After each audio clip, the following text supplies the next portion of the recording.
The sound of shattering glass jolted me from my reverie. I stood frozen, staring at the remains of Mark's favorite crystal tumbler scattered across the kitchen floor.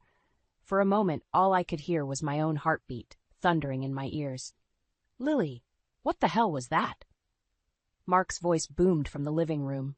I swallowed hard, my hands trembling as I reached for the broom. "It's nothing, dear. Just dropped a glass." Mark appeared in the doorway, his face twisted in a scowl. "Nothing. That was my grandfather's tumbler. How could you be so careless?" I bit my lip, fighting back tears. This wasn't the Mark I had fallen in love with 20 years ago. That Mark would have helped me clean up, maybe even laughed about it. This Mark, I hardly recognized him anymore. "I'm sorry," I whispered, avoiding his gaze as I swept up the shards. He let out an exasperated sigh.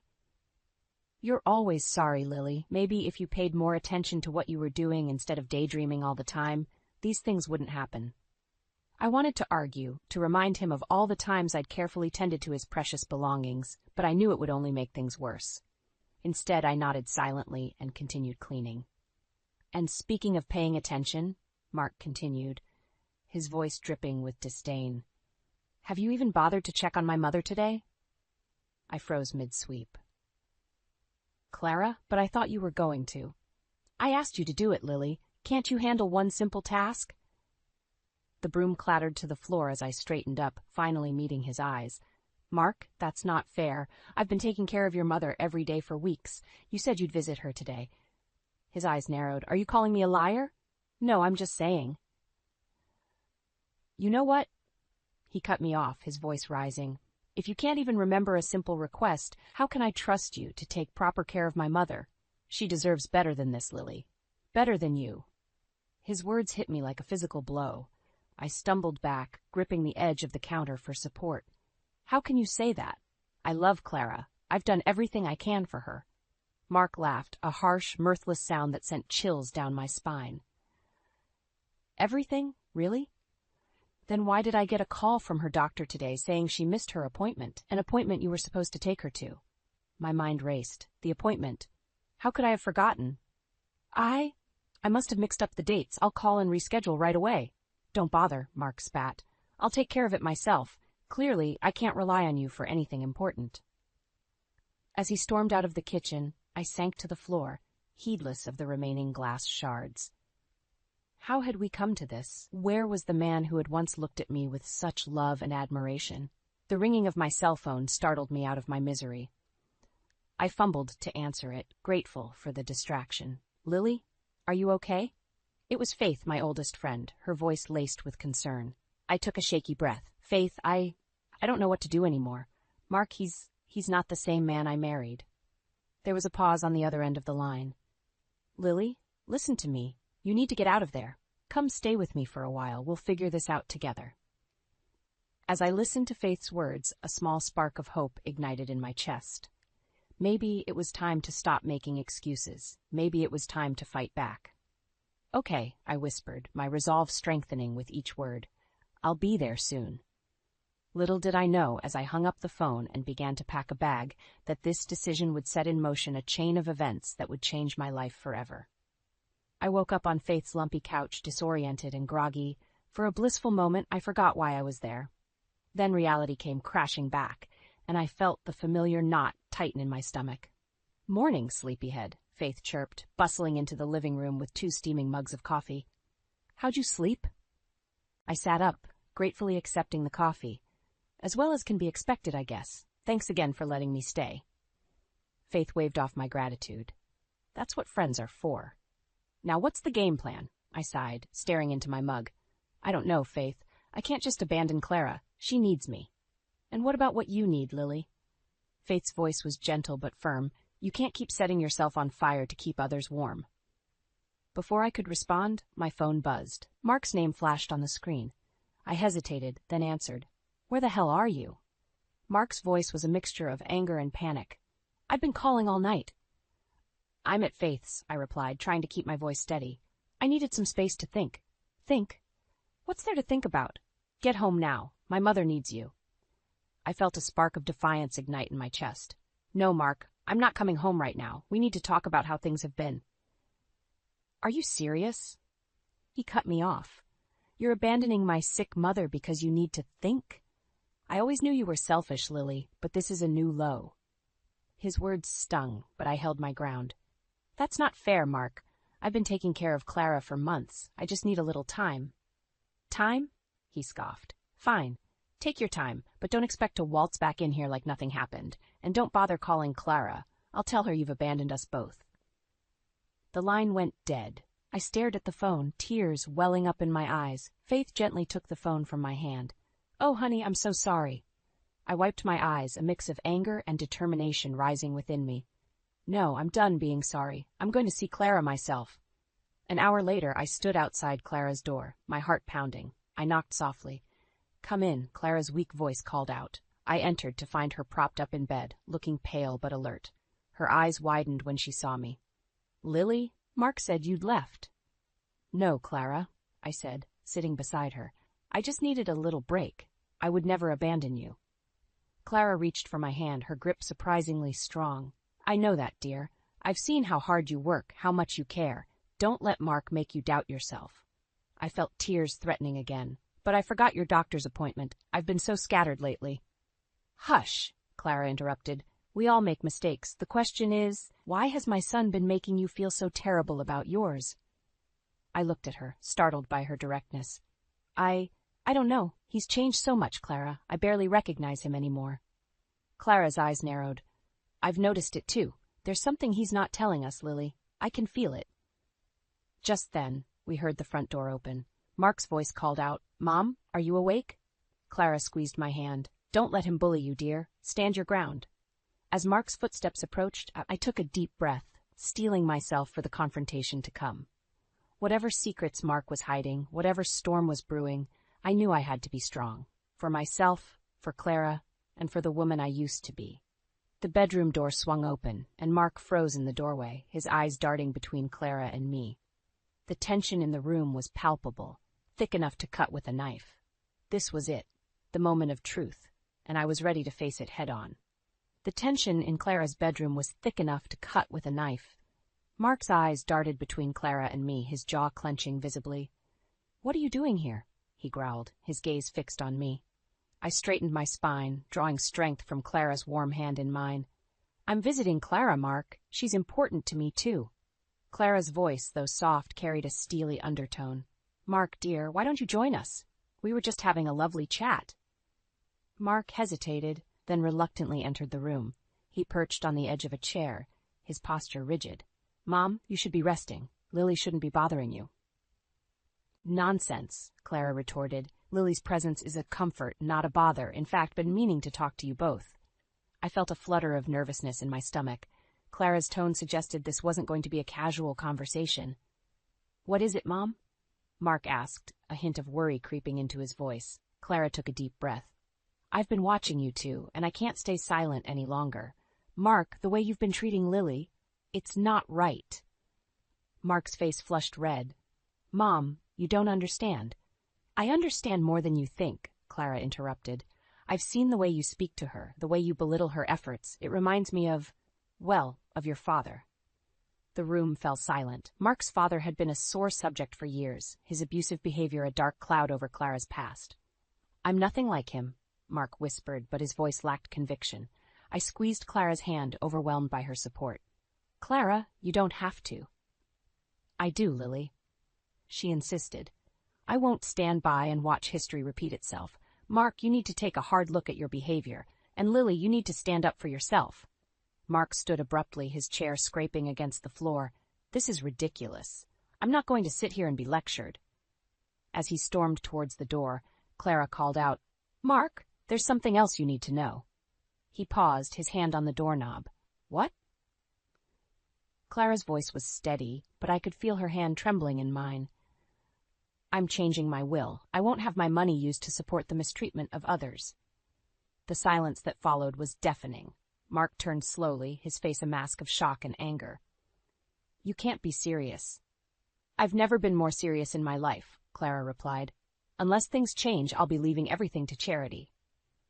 Mark's eyes narrowed, darting between Clara and me. This is your doing, isn't it? He snarled at me. You've poisoned her against me.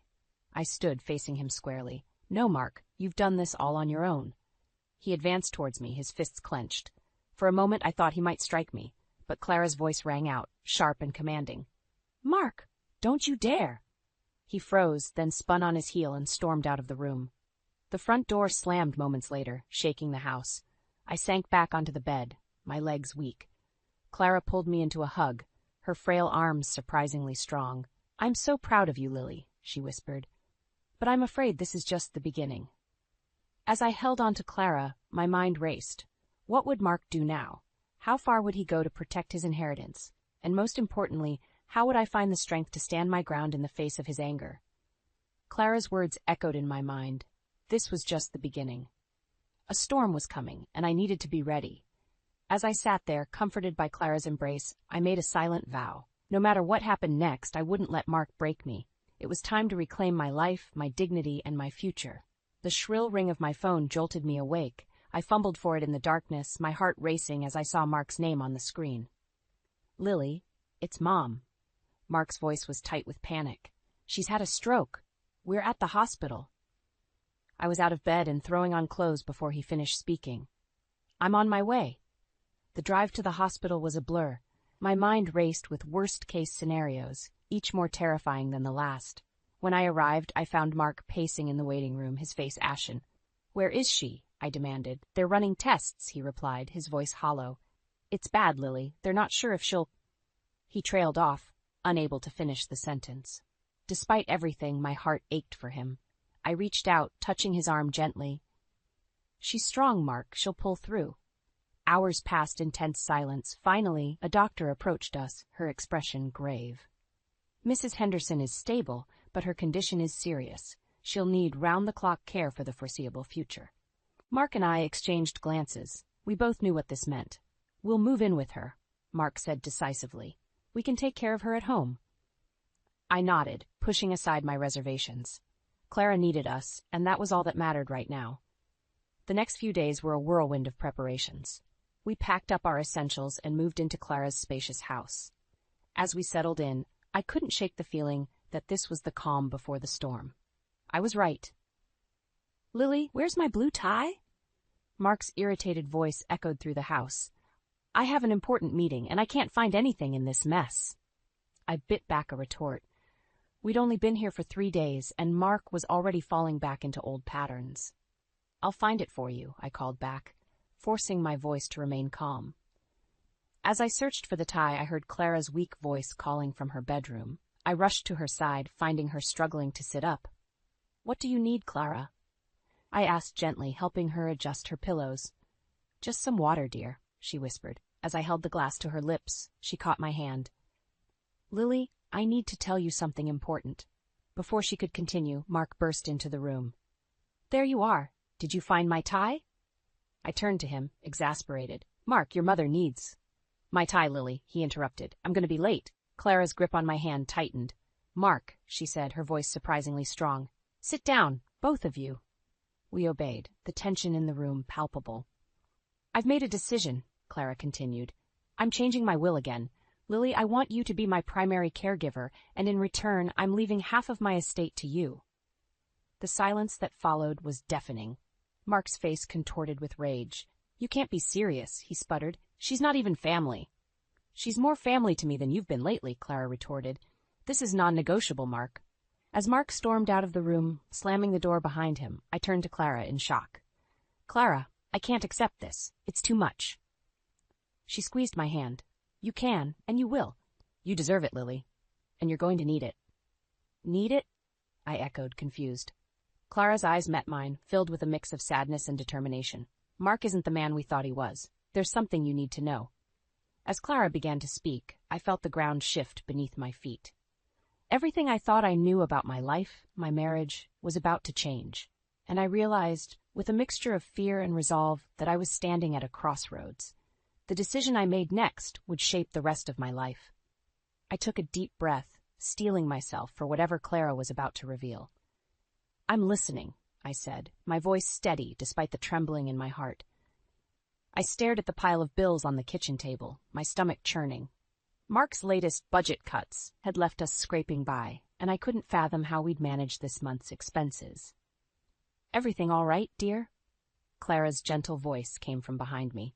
I quickly shuffled the papers together, forcing a smile. Just some household accounts, Clara. Nothing to worry about. She wheeled her chair closer, her eyes sharp despite her frail appearance. Lily, you don't have to hide things from me. I can see you're struggling.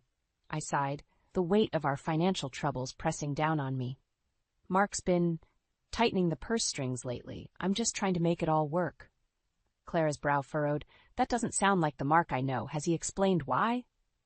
Before I could answer, Mark's voice boomed from the hallway. Lily, where's the checkbook? I need to make a withdrawal. I froze, panic rising in my chest. We barely had enough to cover the bills as it was. Mark, wait! He strode into the kitchen, his eyes landing on the scattered papers. What's all this? Just organizing our expenses, I said, trying to keep my voice steady. Mark, we need to talk about the budget. We're barely making ends meet as it is. His face darkened. Are you questioning my financial decisions? I'm doing what's best for this family. Clara interjected, her voice firm despite its weakness. Mark, if there are money troubles, we should discuss them as a family. He whirled on her. Stay out of this, Mom. It doesn't concern you. It does when you're living in my house, Clara shot back. The tension in the room was palpable. I took a deep breath, steeling myself. Mark, please, we need to be honest about our situation. Where is all the money going? For a moment, I saw a flicker of something, fear, guilt, in his eyes. But it was quickly replaced by anger. I don't have to explain myself to you. Just make it work, Lily. That's your job, isn't it? As he stormed out, slamming the front door behind him, I sank into a chair, my head in my hands. Clara wheeled over, placing a comforting hand on my arm. Lily, there's something you need to know. I've been doing some digging, and I think Mark might be. The shrill ring of the doorbell interrupted her. Wiping my eyes, I went to answer it. A striking blonde woman stood on the porch, her perfectly manicured hand clutching an expensive handbag. Is Mark here? She asked, her eyes darting past me into the house. He just left, I replied, a strange feeling settling in my gut. Can I help you? She hesitated, then thrust an envelope at me. Just give him this. Tell him Lydia stopped by. As she turned to leave, a small velvet box fell from her purse. I picked it up, my heart pounding as I recognized the logo of an exclusive jewelry store. Wait, you dropped, I called out, but she was already speeding away in a sleek sports car. I stumbled back inside, the envelope and box feeling like lead in my hands. Clara took one look at my face and wheeled herself over. Lily, what's wrong? With shaking hands, I opened the envelope. Inside was a receipt for a diamond necklace, worth more than our mortgage payment. The date on it was last week, when Mark had claimed he couldn't afford to pay for Clara's new medication. Oh, Lily, Clara breathed, her eyes filled with sorrow. I'm so sorry. I suspected, but I didn't want to believe. The pieces were falling into place. The budget cuts, the secretive phone calls, the late nights at the office. My world was crumbling around me. I looked at Clara, tears streaming down my face. What do I do now? She grasped my hand firmly. You fight, Lily.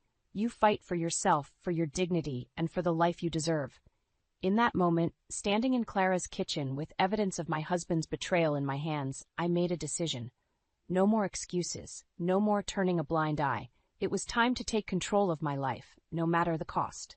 You're right, I said, my voice stronger than I felt. It's time to fight back. The weeks following my discovery of Mark's affair were a blur of silent meals, tense conversations, and sleepless nights. I threw myself into caring for Clara, desperate for any distraction from the crumbling ruins of my marriage. One particularly trying afternoon, as I was helping Clara with her physical therapy, Mark stormed into the room, his face thunderous. Lily, we need to talk. Now. I exchanged a worried glance with Clara before following Mark to the study. He slammed the door behind us, making me flinch. Care to explain this? He thrust a piece of paper at me. It was a bank statement, showing a series of small withdrawals I'd been making. I took a deep breath, steeling myself. I've been putting some money aside, for emergencies. Mark's eyes narrowed. Emergencies? Or are you planning to leave me? Mark, please, I began, but he cut me off. I knew it. You're stealing from me, plotting behind my back.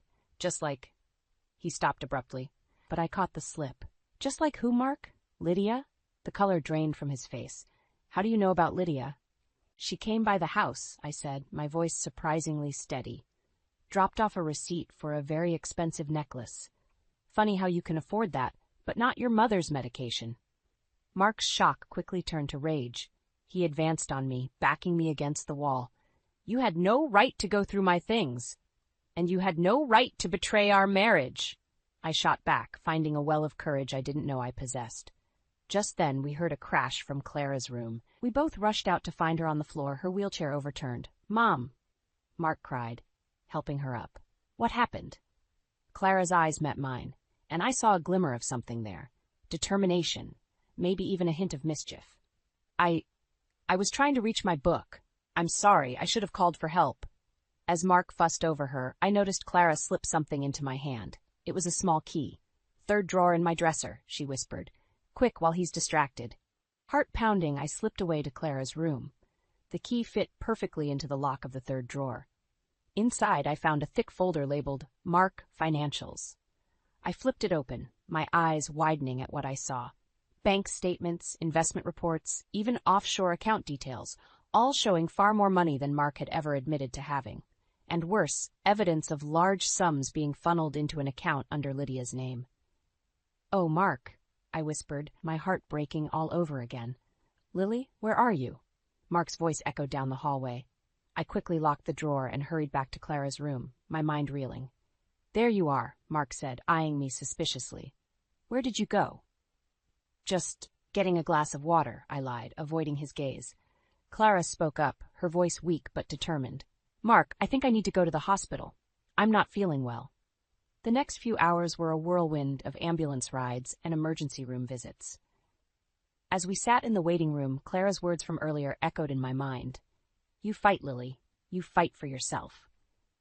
I looked at Mark, slumped in his chair, his face a mask of worry and guilt. I thought of the folder hidden in Clara's drawer, of Lydia and her diamond necklace, of all the lies and betrayals. In that moment, I made a decision. I would fight, not just for myself, but for Clara and for the life I deserved. Whatever it took, whatever the cost, I would reclaim my dignity and my future.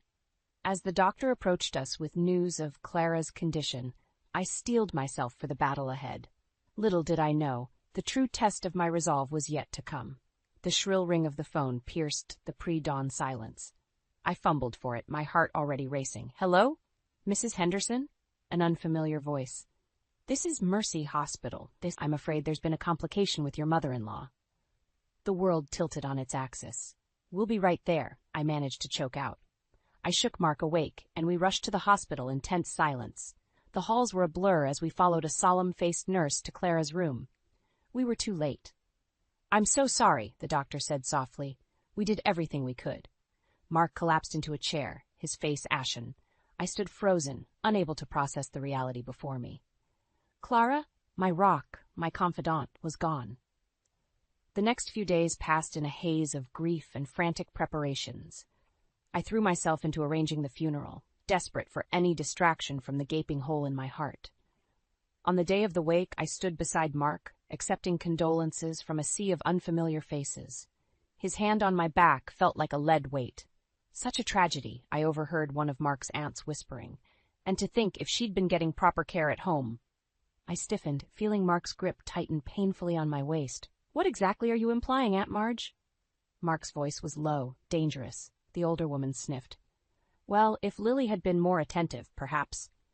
"How dare you?" I interrupted, my voice shaking with fury. "I did everything for Clara. Everything!" Mark pulled me aside roughly. "Lily, calm down. You're making a scene." "A scene?" I hissed. "Your aunt is practically accusing me of killing Clara, and you're worried about appearances?" His eyes narrowed. "Well, if you'd been home instead of out God knows where." "I was grocery shopping," I exploded. "Because you cut off access to our accounts, remember? I had to scrimp and save just to keep food on the table while you were off buying jewelry for your mistress." A collective gasp rippled through the room. Mark's face contorted with rage. "You vindictive bitch," he snarled. "How dare you bring that up here now?" "Mark!" His father's voice boomed across the room. "What is the meaning of this?" As Mark turned to face his father, I saw Lydia slip out of the room, her face pale. I made to follow her, but Faith appeared at my side, gripping my arm. "Lily, don't," she whispered urgently. This isn't the time or place. I sagged against her, suddenly exhausted. You're right, I can't do this anymore, Faith. She nodded, understanding in her eyes. Then don't. You've got the evidence Clara left you, right? Use it. End this, once and for all. I took a deep breath, straightening my spine. She was right. It was time to fight back. As I turned back to the room, I saw Mark engaged in a heated argument with his father.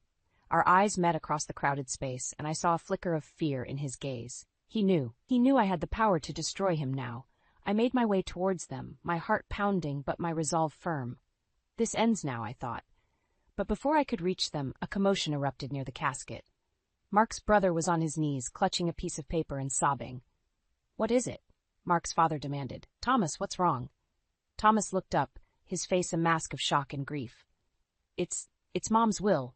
She changed it. She left everything to Lily. The room erupted into chaos. I stood frozen, feeling all eyes turned to me. Mark's face was a storm of fury and disbelief. In that moment, I realized the true battle was just beginning. Clara had given me the ultimate weapon, but at what cost? As accusations and questions flew around me, I steeled myself for the fight ahead. For Clara, for myself, I would see this through to the bitter end. The tension in the lawyer's office was palpable as we gathered for the reading of Clara's will. Mark sat across from me, his jaw clenched, while his family huddled together, shooting daggers in my direction. Faith squeezed my hand reassuringly as Clara's lawyer, Mr. Jameson, cleared his throat.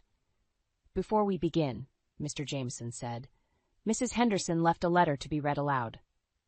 He pulled out an envelope and began to read. My dear family, if you're hearing this, I'm no longer with you, but I hope my final act will bring the truth to light and right some wrongs. Lily, you've been more of a daughter to me than I could have ever hoped for. Mark, my son, I love you, but I cannot condone your actions any longer.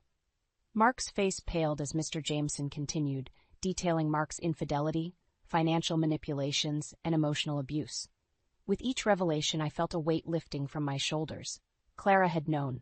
She had seen everything. And so, Mr. Jameson concluded, Mrs. Henderson has left her entire estate to Lily with one condition, that she use it to build a new life for herself, free from the constraints and abuse she has endured. The room erupted into chaos. Mark lunged across the table, his face contorted with rage. You manipulative bitch, he snarled. You turned my own mother against me. I stood my ground, meeting his gaze steadily. No, Mark, you did that all on your own. His father intervened, pulling Mark back. Is this true? He demanded. Everything in that letter? Mark's silence was all the confirmation needed. His Aunt Marge burst into tears while his brother Thomas looked on in disgust. As the family argued amongst themselves, I turned to Mr. Jameson. There's more, isn't there? I asked quietly. He nodded, handing me a thick folder. Financial records, Mrs. Henderson. Enough evidence to ensure a very favorable divorce settlement should you choose that path. I clutched the folder to my chest, feeling a surge of gratitude for Clara's foresight and love. I looked at Mark, the man I had once loved, now a stranger consumed by greed and bitterness. Mark, I said, my voice steady. I want a divorce. He laughed bitterly. You think you've won, don't you? You've got nothing without me. You're nothing without me. I shook my head, feeling a newfound strength coursing through me. No, Mark, I'm everything without you. I'm free. As I turned to leave, Lydia burst into the room, her face tear-stained. Mark, I'm pregnant, she blurted out. The silence that followed was deafening. I looked at Mark, saw the panic in his eyes, and felt nothing. No pain, no anger, just a profound sense of relief. Congratulations, I said softly. I hope you'll be a better father than you were a husband. With that, I walked out of the office, out of my old life, and into a future bright with possibility. Faith fell into step beside me, grinning from ear to ear. So what now? She asked. I took a deep breath, feeling the warm California sun on my face. Now? Now I live, Faith. For the first time in years, I truly live. As we drove away, I thought of Clara, of her strength and wisdom. She had given me more than just financial security. She had given me the courage to reclaim my life. In the months that followed, I used Clara's inheritance to start a foundation, helping women escape abusive relationships. I found purpose in my work, joy in my newfound freedom, and peace in the knowledge that I had survived and thrived. Mark's attempts to contest the will fell flat in the face of the evidence Clara had gathered. Our divorce was finalized quickly, leaving him with far less than he'd hoped for. As I stood on the balcony of my new apartment, watching the sunset over the city, I raised a glass to Clara's memory. "Thank you," I whispered to the wind, "for everything." The future stretched out before me, full of promise and possibility. I was no longer Mark's wife, no longer a victim. I was Lily, strong, resilient, and finally, gloriously free.